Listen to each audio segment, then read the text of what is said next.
অনেক দিন কোনো মিষ্টি করা হয় না, তা আজকে ভাবলাম যে একটা মিষ্টি কিছু করি। তো তার জন্য আমি প্রথমেই খানিকটা এলাচ, কয়েকটা এলাচ একটু গুঁড়ো করে রেখে দিলাম।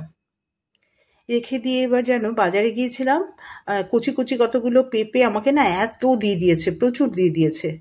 আহ, তো সেইগুলো থেকে আমি ভাবলাম যে তাহলে একটুখানি মিষ্টি করা যাক। তো পেঁপেগুলো ফ্রিজে রেখেছিলাম, একটু ওপরটা শুকিয়েও গিয়েছিল, কিন্তু ভেতরটা একদম নরমই আছে, একদম কচি। দেখো ভেতরে কোনো বীজ টিজ কিচ্ছু নেই, কিন্তু আমি খুব পরিষ্কার করে কাটবো। আর ভেতরটাও একটু চেছে নেব, যাতে কোনো রকম তিতকুটে ভাব না থাকে। নিয়ে বেশ ভালো করে ধুয়ে নেব। ধুয়ে নিয়ে তারপরে আমি এগুলোকে গ্রেট করব। গ্রেট করতে না আমার ভীষণ বিরক্ত লাগে, যেন ভীষণ হাত ব্যথা হয়ে যায় আমার। তোমাদের হয় কি না আমি জানি না, কিন্তু আমার না খুব হাত ব্যথা করে। তাও খানিকটা গ্রেট করে আবার বসে সোফায় বসে বসে বসে করলাম। একে তো পায়ে প্রবলেম, মানে অতক্ষণ দাঁড়িয়ে দাঁড়িয়ে করতে পারি না, তার উপরে আবার এই হাতের এই হাত ব্যথা হয়ে যায় আমার। তো যাই হোক, কিছু ক্ষেত্রে তো করতেই হয়, কিছু করার থাকে না, ভালো রান্না করতে গেলে একটু তো পরিশ্রম করতেই হবে। তো যাই হোক, এইগুলো আমি গ্রেট করে নিলাম। নিয়ে এবার কি করব, কালকে যে আমি নারকেলটা ভেঙে রেখেছিলাম, সে নারকেলটা কি করা যায় সেটাই মাথায় আসছিল না, সেই জন্যই ভাবলাম এই মিষ্টিটা করি। তো নারকেলটাকে কি করলাম বলো তো, কালো খোসা যতটুকু ছিল সেগুলোকে ছাড়িয়ে মিক্সিতে গুঁড়ো করে নিলাম। তো একদম নারকেল কোড়া হয়ে গেল আর কি। এবার আমি প্যানের মধ্যে 1 টেবিল চামচ ঘি দিয়ে দিলাম। ঘিয়ে দিয়ে এবার না ওই যে এলাচটা গুঁড়ো করে রেখেছিলাম সেটা আমি এখানেই দিয়ে দেবো। কেউ যদি মনে করো যে পরে দেবে এলাচের গুঁড়োটা, সেটাও দিতে পারো। তা আমি মনে হলো যে এটা একটু অন্যরকম হতে পারে, তাই আমি আগেই দিয়ে দিলাম। দিয়ে এবার এই পেঁপেগুলোকে দিয়ে ঘিয়ের মধ্যে বেশ ভালো করে একটু ভেজে টেজে না ঢাকা দিয়ে রাখবো, যাতে পেঁপেগুলো বেশ সুন্দর করে সেদ্ধ হয়ে যায়। পেঁপের একটু যে গন্ধ থাকবে সেটা যাতে না থাকে, পেঁপের কাঁচা গন্ধটা যাতে চলে যায়। খুব ভালো করে ভাজবো। ভেজে নিয়ে সেদ্ধও হয়ে গেছে, এবার নারকেল কোড়াটা দিয়ে দেবো। নারকেল কোড়াটা দিয়ে না, নারকেল কোড়াটাকেও আমি ভাজবো এই ঘিয়ের মধ্যে।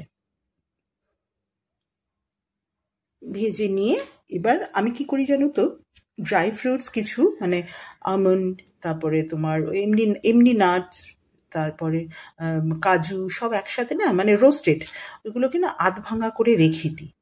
তো সেগুলো না খুব ডেজার্ট তৈরি করতে গেলে খুব ভালো কাজে লাগে। এবার 2 চামচ আমি গুঁড়ো দুধ দিয়ে দিলাম এর মধ্যে। গুঁড়ো দুধ দিয়ে ভালো করে মাখিয়ে নিলাম। মাখিয়ে নিয়ে এবার আমি কি করব, 1 মুঠো এই বাদাম আমি দিয়ে দেবো এর মধ্যে। যে বাদামটা আমি করে রেখেছি, মানে আধ ভাঙা যে বাদামটা, সেটাও আমি খানিকটা এর মধ্যে দিয়ে দেবো। দিয়ে খুব ভালো করে ভাজবো, যতক্ষণ না পুরো ব্যাপারটা একটা বেশ দলা পাকিয়ে আসে ততক্ষণ আমি এটা ভাজতে থাকবো। আর এদিকে এলাচগুলো যে দিয়ে দিয়েছিলাম, তার খোসাগুলোকে না হাতের সামনে বা চোখের সামনে পড়লেই ওগুলোকে তুলে নিয়ে ফেলে দেবো। তাহলে আর মুখে পড়বে না, ওই এলাচগুলো মুখে পড়লে খুব খারাপ লাগবে আর কি। এবার এটা দিয়ে দিলাম, দিয়ে এবার নাড়িয়ে নিলাম। তোমরা যারা আমার আগের ভিডিও দেখেছো তারা জানো যে আমার বাড়িতে না নারকেলটা চলে না এই কারণেই যে আমার হাজবেন্ডের একটু অ্যালার্জি আছে নারকেলে। তো সেই জন্য ওর জন্য না আগে থেকে অল্প একটু তুলে নিয়ে আমি শুধু বাদাম আর গুঁড়ো দুধ দিয়ে করে রেখেছি। আচ্ছা, আর পরিমাণ মতো চিনি তো দিতেই হবে। চিনি দিলেই দেখবে এবার আস্তে আস্তে যখন ভাজতে থাকবো এটা না একটা দলা পাকিয়ে আসবে। যে এরকম একটা দলা পাকিয়ে আসবে তখন এটাকে আমি ঠান্ডা করে নেব। একটা প্লেটের মধ্যে তুলে নিয়ে এটাকে আমি ঠান্ডা করে নেব, নয়তো গরমটা ধরা যাবে না, পাকানো যাবে না। এবার তোমরা যে যেরকম খুশি করতে পারো এটাকে।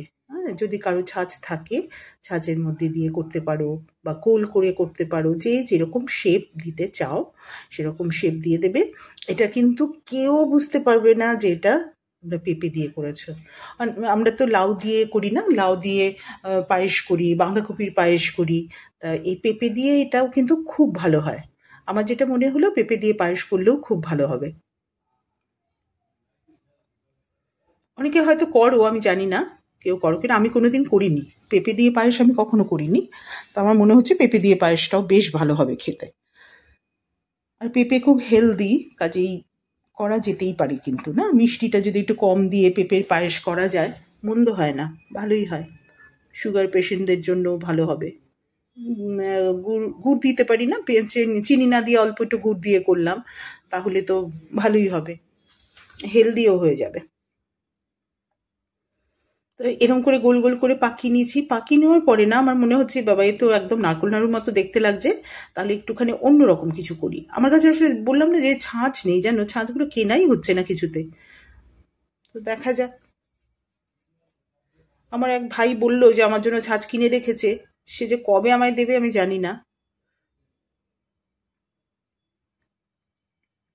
তো এবার আমি এই খানিকটা এই গোল গোলগুলোকে একটুখানি শেপ দেওয়ার জন্য আমি কী করলাম, কাজু আর কিশমিশ নিয়ে এগুলোকে না আঙুল দিয়ে একটু টিপে তার মধ্যে একটা কাজু একটা কিশমিশ দিয়ে সাজিয়ে দিলাম। বাস অন্যরকম দেখতে হয়ে গেল।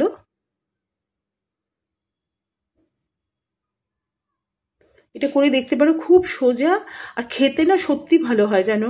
আর কেউ বুঝতে পারবে না এটা পেঁপে, খুব সুন্দর খেতে হয়। করে দেখো। আজ আসি, টাটা।